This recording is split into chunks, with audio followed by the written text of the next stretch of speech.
Hello, I'm Corey Rutterkopf, CEO of the Greater Langley Chamber of Commerce, champion for local business here in Langley, BC. I'm so pleased to be joined today for this chat by Jenna Davis, Senior Manager of Tax with Chamber member Grant Thornton. How are you doing, Jenna? I'm doing good, thanks. How are you? I'm great. I'm great. Today, Jenna's joining me for a discussion on the new Women in Business report, which came out from Grant Thornton recently, and to have a little chat about what that tells us about women in business and leadership. So, Jenna was going to dive in with some questions. That's okay with you? Sounds great. What's the goal for Grant Thornton in putting this report together? So, the Grant Thornton International Business Report, which surveys both listed and privately held businesses, includes the Grant Thornton Women in Business Report. This global research was launched in 1992 and provides insight into the views, expectations of around 10,000 businesses across 28 economies. For 19 years, Grant Thornton's Women in Business Report has been monitoring the level of women in senior management positions and identifying opportunities and challenges that organizations face to facilitate those changes. We hope to cast a light on issues surrounding gender diversity in senior management among the world's mid market businesses, exposing barriers and identifying actions for change. Awesome. So that gives a little bit of the background there. But so, in your mind, what do you think is the top takeaway or the top headline from this year's report? What stuck out to you? Meaningful change transforms how we live, work, and connect with each other. Sustaining this type of change isn't easy, but it's necessary to keep up with the pace of progress. As our society shifts, so does the Canadian business landscape, including how we do business and who leads it. While the number of women in senior leadership continues to rise, there's still work to be done in Canada. 38.6% of senior management positions in mid market businesses are now held by women in Canada, an increase from 30.4% in 2022. Alarmingly, 7% of mid market Canadian businesses still have no women in senior leadership, and 18.3% of local businesses only have one woman. Compared to the global average of 32.4%, Canada is slightly ahead, but the rate of progress is not enough to achieve parity anytime soon. Increasing diversity at a senior level and beyond is an important driver of performance. To take the next steps and to push for parity, we must learn from our experiences, avoid the pitfalls that could derail progress, and ensure there is a long time commitment to new ways of working. So one of the things that stood out for me when I read the report is that it said it's going to take 132 more years at our current pace for us to get gender parity in business leadership. And I'm sure I was thinking surely we can do better than 132 years. So do you have any thoughts, or does the report have any recommendations or tips on what we can do to speed that up? Yeah, so to push for parity, businesses must be intentional and decisive with their actions and accelerate progress. To do so, we have 5 recommendations. The first recommendation being offer flexibility. Adopt a hybrid or flexible approach where possible to create an environment that generates greater diversity among senior leadership teams. In Canada, 38.9% of mid market businesses are now office based, 52.9% have a hybrid approach, 5.3% are flexible, and 2.9% are home based. In businesses adopting a hybrid model with a defined mix of on site and remote working, there are higher levels of women in senior management. The second recommendation is to have greater intent. Accelerate and closely monitor initiatives designed to encourage greater diversity in senior leadership, including women only programs. Up to 61.6% of businesses say it'll be important to increase contact opportunities between senior leaders or mentors and female staff.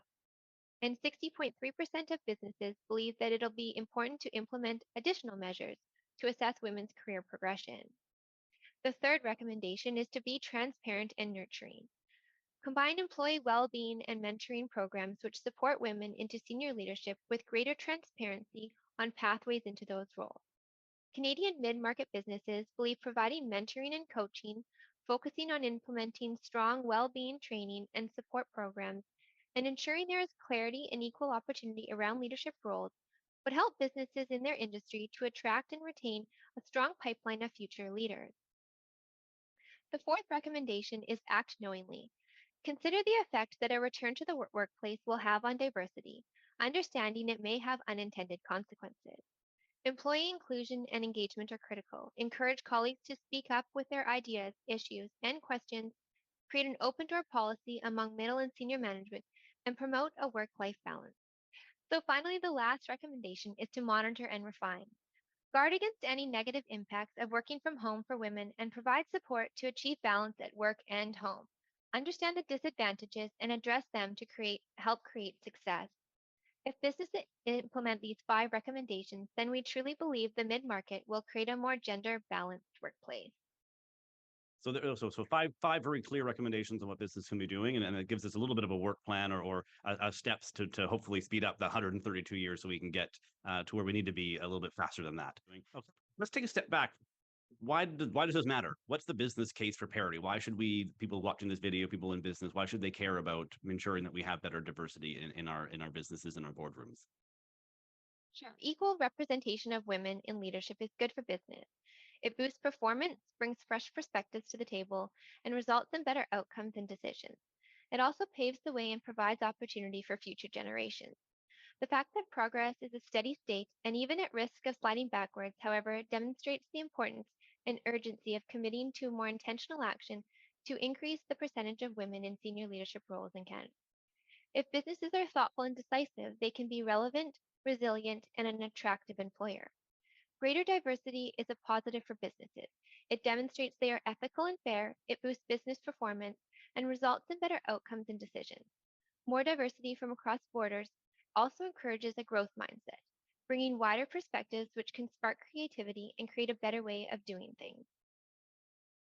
Absolutely, and I think the report touches on this, and there's been nothing but research on how having more diverse voices around the table in leadership at all levels of business brings more ideas, more perspectives to the table. And I think businesses, if we're going to be entrepreneurial and successful, we need to have those different voices at the table. So I think that speaks to this. So thinking of the men who are watching this video or reading the report and understand that, yeah, it's 132 years to get to parity, and they understand the business case. So what can men be doing in business to support these efforts?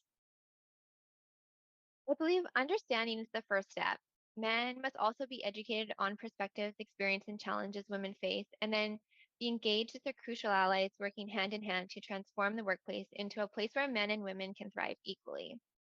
So, men in privileged positions with diverse social, political, and economic backgrounds should use their influence to echo messages of equality and lead by example among their peers. So, through catalyzing impact and triggering truly transformative change towards gender equity and making it everyone's responsibility. Gender equity does not only impact women negatively, unbalanced gender roles can harm stereotypes and expectations about men's roles and responsibilities. Nowadays, I see far more men in the accounting profession taking paternity leave with their newborn children, men taking a step back in their careers to support their female partners in their career goals, and playing a larger role in uh, raising their children. All positive steps in supporting the women in their lives. Gender equality cannot be achieved by women alone or by focusing exclusively on women. Gender equality concerns both women and men, and change in this area requires the involvement of men as well as women. No, for sure. And I think one of the topics that the Chamber Network has been looking at is things like paternity leave and other leaves where how can we make sure that we're degenderizing those, if that's the word, is making sure that we're removing the stigma for men to also take those. So we're not only seeing women take leave, seeing more men take paternity leave so that they can be involved in the child rearing and also just be able to kind of share that burden, and so it doesn't fall disproportionately on one half of the workforce here. I'm curious if I can ask, if in your own career at Grant Thornton and before that, and has there been anything that you've seen that's or experience that's helped you or I guess or hindered you in your own career development in this space? Yeah, so I've had the opportunity to work with a lot of strong women in the tax and accounting space. These women in senior leadership are visible models that give me a lot of inspiration and confidence, showing me it's possible, the power to be braver, to be bolder, to speak up, and to push forward more. This is fantastic, and I would love to see this trend continue. Organizations that I worked in, which adopted flexible and inclusive work models and have also provided a supportive mentoring and coaching culture, have really helped me to create a better work environment and has enabled me to express my own individuality and live my life according to what makes sense to me. I am very fortunate to have a husband who has always supported me. Prior to having a family, he would take on a lot of the household responsibilities while I worked longer hours, especially during the busy months. Now with kids, he is the primary parent taking the kids to their various activities so that I can work these longer hours. I truly appreciate the responsibilities he has taken on for our family and to allow me to continue to advance in my career. No, I think you've touched on a few things here around so having support networks and models and mentors that you can look to, and having a supportive environment around you. And I know one of the things that the Langley Chambers has recently launched is our Langley Women's Business Network, which is really designed to create platforms and opportunity for women to connect and to build that network around themselves with other women, but also to be having these discussions, and where you mentioned that men need to be part of the conversation is having discussions and conversations around how we can support women, and having everyone at those tables. So no, I think it's something that the chamber here is eyes wide open to, and we're very happy to be getting more active in this space. So I appreciate I appreciate your comments on today on the report, and kind of walking us through a little bit of what it's been sharing. You'll find that langleychamber.com. You'll find the report in our news section, and we'll link it here as well on the video. Jenna, thanks so much for joining us for this video and for walking us through the Women in Business report. Thanks so much for having me. Awesome. Thanks everybody for watching. LangleyChamber.com is where you can find all the information on the chamber, our women's network, and everything else that we're doing for business in Langley. Thank you.